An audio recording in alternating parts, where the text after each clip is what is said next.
جی ہاں، تابوت سکینہ ڈھونڈ لیا گیا ہے۔ کس ملک میں ہے، کس قوم کے پاس ہے، اس ویڈیو میں آگے چل کر میں آپ کے سامنے سارے ثبوت رکھ دیتا ہوں۔ ویڈیو کو شروع کرنے سے پہلے آپ سے درخواست ہے کہ اگر آپ نے میرا چینل ابھی تک سبسکرائب نہیں کیا تو اس کو سبسکرائب کر دیجئے، بیل آئیکن بھی پریس کر دیجئے تاکہ میری ہر ویڈیو آپ کو وقت پر ملتی رہے۔ جی، تابوت سکینہ کا ذکر چل رہا تھا، اس پر میں نے مفصل ویڈیو بنا رکھی ہے، ڈسکرپشن میں اس کا لنک آپ کو مل جائے گا، اینڈ سکرین پر بھی میں اس کو لگا دوں گا، وہ آپ دیکھ سکتے ہیں۔ لیکن مختصر میں تعارف کروا دوں کہ تابوت سکینہ جنت سے حضرت آدم علیہ السلام کے لیے اتارا گیا۔ وہ سلسلہ بسلسلہ نبیوں کے استعمال میں رہا، یہاں تک کہ وہ صندوق ابراہیم علیہ السلام اور ان کے بیٹے اسحاق علیہ السلام اور پھر ان کے بیٹے یعقوب علیہ السلام تک پہنچا۔ چونکہ یعقوب علیہ السلام کی اولادوں کو بنی اسرائیل کہا جاتا ہے۔ اسرائیل یعقوب علیہ السلام کا لقب ہے۔ اسرائیل کے معنی ہے عبداللہ یعنی اللہ کا بندہ۔ یعقوب علیہ السلام کا لقب یعنی ان کا دوسرا نام اسرائیل ہے، تو ان کی اولادوں کو بنی اسرائیل یعنی اسرائیل کے بیٹے کہا جاتا ہے۔ حضرت یعقوب علیہ السلام سے وہ سلسلہ بسلسلہ چلتا ہوا وہ صندوق موسیٰ علیہ السلام اور ہارون علیہ السلام تک پہنچا۔ اس صندوق میں نبی اپنے ضرورت کا سامان رکھا کرتے تھے، جس میں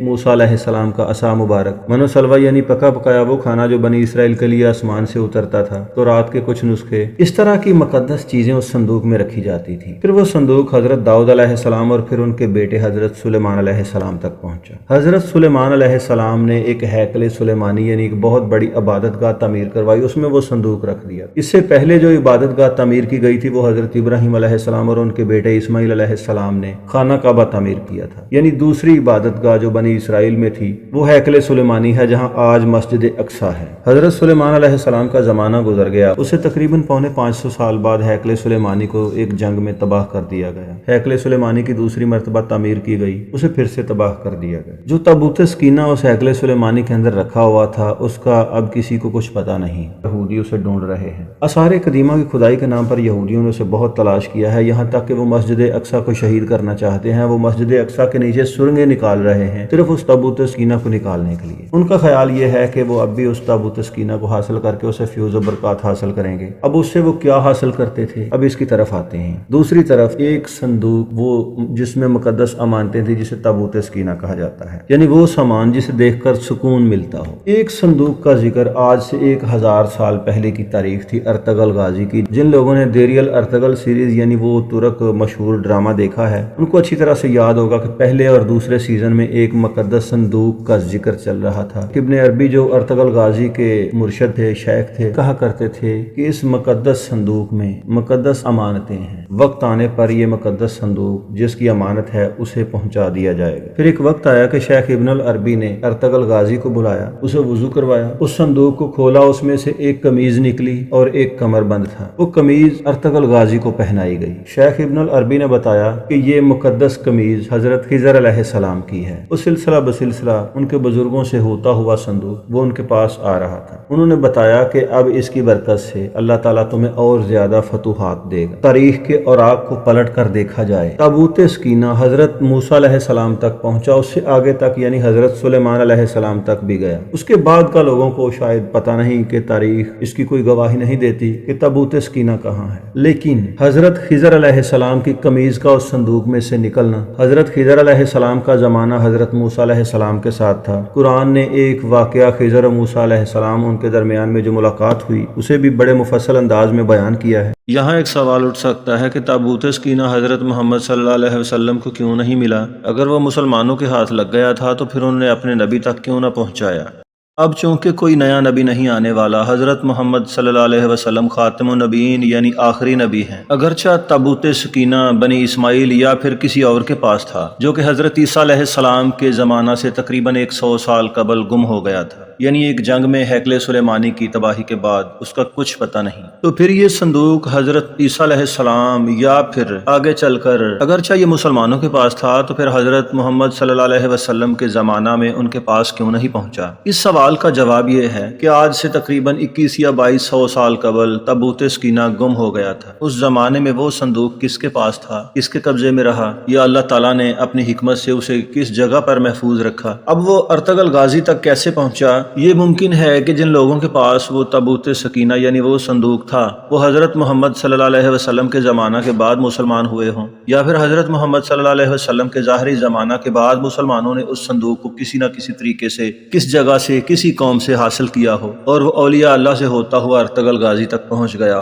یعنی یہ ایک زمانے سے وہ صندوق اور وہ امانت بھی چلی آ رہی ہے۔ اب بعض لوگ کہتے ہیں کہ حضرت خضر علیہ السلام اللہ کے ولی تھے، اور بعض لوگ کہتے ہیں کہ وہ شاید نبی تھے، یہ اللہ بہتر جانتا ہے۔ حضرت خضر علیہ السلام اور موسیٰ علیہ السلام کا ایک زمانہ تھا، اگرچہ وہ صندوق اس دور سے چلا آ رہا ہے تو ممکن ہے کہ وہی تابوت سکینہ ہو۔ مسلمانوں نے یہودیوں اور عیسائیوں سے چھپانے کے لیے، کیونکہ وہ ہر وقت اس کے پیچھے لگے رہتے تھے، یہودیوں کے حکمرانوں کو ہر وقت اس کی فکر رہتی کہ کسی نہ کسی طریقے سے شیخ ابن العربی کو قتل کر دیا جائے اور وہ صندوق ان سے چھین لیا جائے۔ انہوں نے صندوق کو چرانے کے لیے بڑی کوششیں کی، ان کا خیال تھا کہ شاید وہ تابوت سکینہ ہی ہوگا۔ تابوت سکینہ حضرت موسیٰ علیہ السلام کے استعمال میں بھی رہا، موسیٰ علیہ السلام کے زمانہ میں بھی حضرت خضر علیہ السلام تھے، ان کے درمیان میں ملاقات بھی ہوئی۔ قرآن نے اس واقعے کو بڑے مفصل انداز میں بیان کیا ہے۔ اب دیکھنا یہ ہے کہ تابوت سکینہ سے یہودیوں کو کیا حاصل ہوتا تھا، اور وہ مقدس صندوق جو شیخ ابن العربی نے ارتگل غازی کو دیا، مسلمانوں کے درمیان میں اس کا کیا کردار رہا۔ بنی اسرائیل کی قوموں پر جب کوئی مشکل پڑتی وہ تابوت سکینہ کے سامنے کھڑے ہو کر دعا مانگتے، ان کی مشکل ٹل جاتی۔ اس تابوت سکینہ کو اور اس کے اندر رکھے ہوئے سامان کو دیکھ کر انہیں سکون ملتا تھا، ان کی مشکلیں ٹل جاتی تھیں۔ ارتگل غازی کو جو صندوق دیا گیا اس کے اندر خضر علیہ السلام کی قمیض تھی، اس کو دیکھ کر مسلمانوں کو سکون ملتا تھا، اس سے ان کو بھی بہت سارے فیوز و برکات ملے۔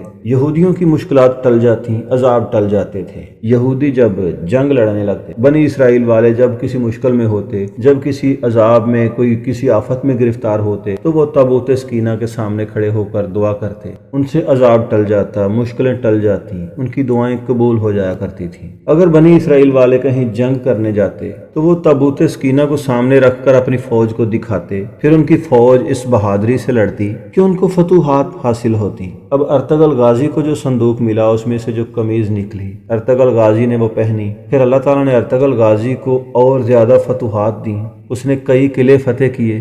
ترکی میں اس وقت یہ خانہ بدوش قبیلے جو ترک تھے، ان کی کوئی زمین نہیں تھی، کوئی ملک نہیں تھا، یہ خیموں میں رہتے تھے، ان کا اپنا کوئی ملک نہیں تھا، یہ جہاں کہیں بھی رہتے ان کو محصول دینا پڑتا، بہت ساری مشکلات کا سامنا ہوتا۔ ترکی میں اس وقت سلجوق سلطان علاء الدین کی حکومت تھی، دوسری طرف منگول بڑے عروج پر تھے، وہ دنیا کو جدھر جاتے تباہ کر دیتے۔ منگولوں کے ساتھ بھی ترکوں کو جنگ کرنا پڑتی، ایک طرف عیسائی تھے، یہ تین گروہ لڑ رہے تھے۔ ارتگل غازی نے سلجوق سلطان علاء الدین کی قیادت میں ایک جنگ لڑی جس میں اس نے سوگوت کا علاقہ فتح کیا۔ سلطان علاء الدین نے ارتگل غازی کی بہادری سے متاثر ہو کر وہ علاقہ ارتگل غازی کو الاٹ کر دیا، یعنی اس کے نام کر دیا کہ اب تم ہمیشہ یہاں رہو گے، یہ تمہارا ملک ہے۔ ارتگل غازی نے اس قمیض کی برکت سے جو فتوحات حاصل کی، اس میں ملنے والا یہ ملک سوگوت کا جو علاقہ ہے، جہاں اس نے ترک قبیلوں کو آ کر ایک پرچم تلے اکٹھا رہنے کی دعوت دی۔ پھر ارتگل غازی کے چھوٹے بیٹے عثمان غازی نے وہیں سے سلطنت عثمانیہ کی بنیاد رکھی اور اپنا ملک قائم کیا، کیونکہ اس وقت تک ترکوں کا بہت سارا علاقہ منگولوں کے زیر اثر آ چکا تھا، سلجوق ریاست پر بھی قابض ہو چکے تھے۔ وہ مقدس صندوق ارتگل غازی کے خاندان میں ہوتا ہوا چلتا ہوا سلطان محمد فاتح کے پاس پہنچا۔ سلطان محمد فاتح نے جب قسطنطنیہ کو فتح کرنا تھا تو کئی حملے کرنے کے بعد ترک فوجوں کو شکست ہو رہی تھی۔ پھر اس وقت کے ایک بزرگ، ان کے مشورے پر سلطان محمد فاتح نے خضر علیہ السلام کی وہ قمیض پہنی اور اللہ تعالیٰ نے مسلمانوں کو فتح دی اور قسطنطنیہ فتح کیا، جس کی پیشن گوئی ایک حدیث میں ملتی ہے۔ خلافت عثمانیہ کے سلاطین اس صندوق کو، اس قمیض کو سنبھال کر رکھتے اور جنگ کے وقت پہن کر فتوحات حاصل کرتے۔ اب اگر دوسری طرف دیکھا جائے، تابوت سکینہ کو بھی جنگ کے وقت دیکھ کر فتوحات حاصل کی جاتی تھی۔ ادھر ارتگل غازی کے خاندان کے، خلافت عثمانیہ کے سلاطین، ان کے پاس وہ صندوق جو سلسلہ بسلسلہ چلتا رہا، وہ بھی اس سے فیوز و برکات حاصل کرتے رہے۔ تابوت سکینہ سلسلہ بسلسلہ نبیوں سے ہوتا ہوا چلا آ رہا۔ اب وہ مقدس امانتوں والا صندوق جو سلسلہ بسلسلہ نبیوں یا پھر